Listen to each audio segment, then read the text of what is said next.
Hello बच्चों, good morning. This is Aryan और आज आप लोगों के क्लास 9 के केमिस्ट्री के चैप्टर नंबर 1 का लेक्चर नंबर 3 हम लेके आए हैं। लेक्चर नंबर 3 के अंदर हम लोग आज भी देखने वाले हैं कि वाष्पीकरण क्या होता है और वाष्पीकरण को आखिरकार क्या क्या चीज प्रभावित करता है। ठीक है, तो सबसे पहले हम लोग देखते हैं कि वाष्पीकरण यानी इवेपोरेशन होता क्या है।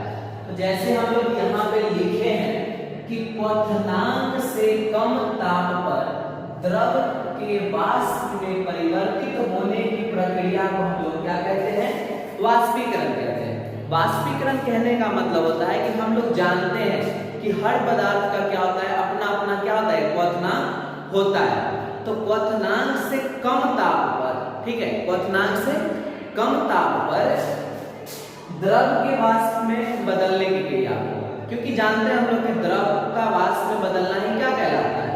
वाष्पीकरण कहलाता है। ठीक है, आगे है द्रव के सतह पर के तीव्र गतिमान द्रव कण द्रव से लगातार मुक्त होकर वाष्प बनाते रहते हैं। क्योंकि हम लोग जानते हैं कि द्रव जो होता है उसको जैसे ही तुम टेम्परेचर देते हो, ताप देते हो, वैसे ही उसके कण सतह से क्या होते हैं, ऊपर की ओर उड़ना स्टार्ट कर देते हैं। इसीलिए हम लोग बोलते हैं उसको वाष्प बोलते हैं, और उस पूरे क्रिया को हम लोग क्या कहते हैं? वाष्पीकरण कहते हैं। क्लियर है? तो अब वाष्पीकरण जो हम लोग के होता है, हम लोग जानते हैं कि हमारे आसपास बहुत सारा ऐसा चीज है जहाँ पे क्या होता है, वाष्पीकरण होता है। तो अब कुछ ऐसे भी तो चीज होंगे जो वाष्पीकरण को प्रभावित करते होंगे। तो उसमें सबसे पहले हम लोग देखते हैं कि वाष्पीकरण को प्रभावित करने वाले कारक। तो वाष्पीकरण को प्रभावित करने वाले मुख्यतः 4 कारक होते हैं। ठीक है, वाष्पीकरण को प्रभावित करने वाले मुख्यतः कितने कारक होते हैं? 4 कारक होते हैं, जिसमें सबसे पहला है सतह क्षेत्रफल।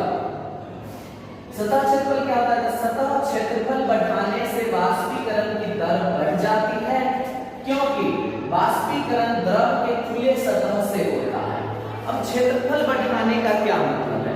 सपोज दैट, मान लो कि हम लोग जब कपड़ा धोते हैं, ठीक है, तो कपड़ा को साफ करने के बाद हम लोग क्या करते हैं, उसको जब अच्छा से हम लोग पानी निकाल देते हैं, उसके बाद हम लोग उसको जाकर के ऐसे ही तो नहीं होता कि डाल देते हैं सूखने के लिए, नहीं, उसको क्या करते हैं, कपड़ा के सतह के क्षेत्रफल को हम लोग बढ़ा देते हैं और तब जाकर के डालते हैं। तो क्या होता है? वाष्पीकरण जल्दी होता है, और जल्दी होगा तो वो कपड़ा भी क्या हो जाता है, जल्दी सूखता है। तो याद रखिएगा कि सतह का क्षेत्रफल बढ़ाने से वाष्पीकरण की दर भी क्या होती है, बढ़ते हुए चली जाती है। जैसे कि लिखते हैं, गीले कपड़ों को सुखाने के लिए हम उससे क्या करते हैं, फैला देते हैं, यानी सतह के क्षेत्रफल को बढ़ा देते हैं। क्लियर है पहला पॉइंट? पॉइंट नंबर 2 है ताप में वृद्धि।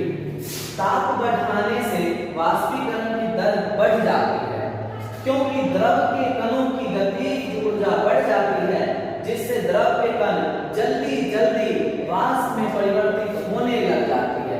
याद करो, हम बताए थे कि हमारे पदार्थ पर ताप और दाब दोनों का प्रभाव पड़ता है, जिसमें से जो हमारा है ताप का प्रभाव। तो याद करो, हम बताए थे कि ठोस को जैसे ही ताप देते हैं तो उसके कण एक दूसरे से दूर भागता है, क्योंकि उसमें गतिज ऊर्जा आ जाता है।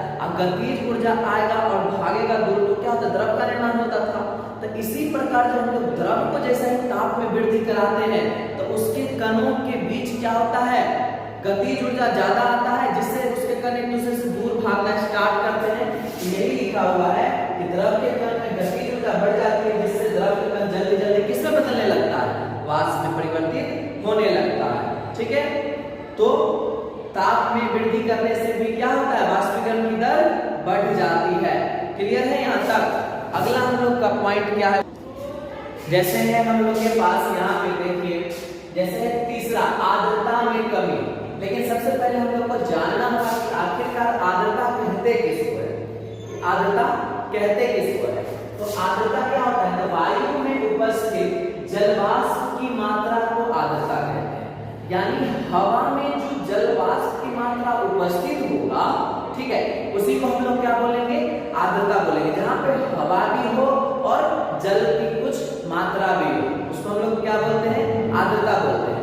अब हम लोग देखते हैं, नोट लिखे हैं कि जब वायु में जलवाष्प की मात्रा कम रहती है उसे शुष्क वायु कहते हैं। अगर क्या हो कि वायु में जल वाष्प की मात्रा बहुत कम हो, उसको हम लोग क्या बोलेंगे? शुष्क आर्द्रता या शुष्क क्या बोल सकते हो? वायु कह सकते हो। नोट नंबर 2 अगला है कि जब वायु में जल वाष्प की मात्रा ज्यादा रहती है उसे हम लोग नम वायु कहते हैं। अब सिंपल सा बात है कि अगर तुमको क्या होगा कि बहुत ज्यादा जल वाष्प की मात्रा होगा तो वहां पे नमी ज्यादा होगा, और कम होगा तो वहां पे सूखा हुआ, शुष्क का मतलब सूखा हुआ होता है, और बहुत ज्यादा होगा तो नम है, नम मतलब वहां पे भीगा हुआ। ठीक है, तो याद रखिएगा। और एक पॉइंट और याद रखिएगा कि शुष्क वायु में वाष्पीकरण की दर क्या हो जाती है? बढ़ जाती है, और नम वायु में वाष्पीकरण की दर क्या हो जाती है? घट जाती है। अगला पॉइंट है वायु की गति में वृद्धि, यानी वायु की गति में वृद्धि होने की वजह से भी वाष्पीकरण की दर क्या होती है?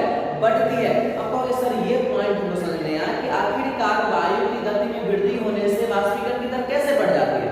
तो याद करो कि वाष्पीकरण का दर इसलिए बढ़ता है क्योंकि जो जलवाष्प के कण होते हैं वो हवा के साथ क्या हो जाते हैं? उड़ जाते हैं, और उड़ जाने की वजह से क्या होता है? वाष्पीकरण बढ़ जाता है। जैसे देखना ठंडा के दिनों में हम लोग क्या देखते हैं कि तो होगा नहीं ठंडा के दिनों में, लेकिन हवा जो होता है वो चलती रहती है। तो अब क्या करते हैं हम लोग? कपड़ा धो करके डाल दिए सूखने के लिए, तो क्या होता है कि वहां पर जितने भी हमारे जो भी भीगा हुआ कपड़ा होता है वो देखना हवा की गति अगर तेज रहती है तो हमारा कपड़ा भी जल्दी क्या हो जाता है? सूख जाता है। ठीक है, यानी वायु की गति में वृद्धि होने से वाष्पीकरण की दर क्या होती है? बढ़ जाती है। जैसे हम लोग लिख दिए यहाँ पे कि तेज हवा में कपड़े जल्दी सूख जाते हैं, क्योंकि वहां पर उसकी वाष्पीकरण की दर क्या हो जाएगी? बढ़ जाएगी। गति बढ़ेगी तो वाष्पीकरण की दर ऑब्वियसली क्या हो जाएगा? बढ़ जाएगा। तो ये थे हमारे कुछ कारक जो कि हमारे वाष्पीकरण को क्या करते हैं? प्रभावित करते हैं। ठीक है।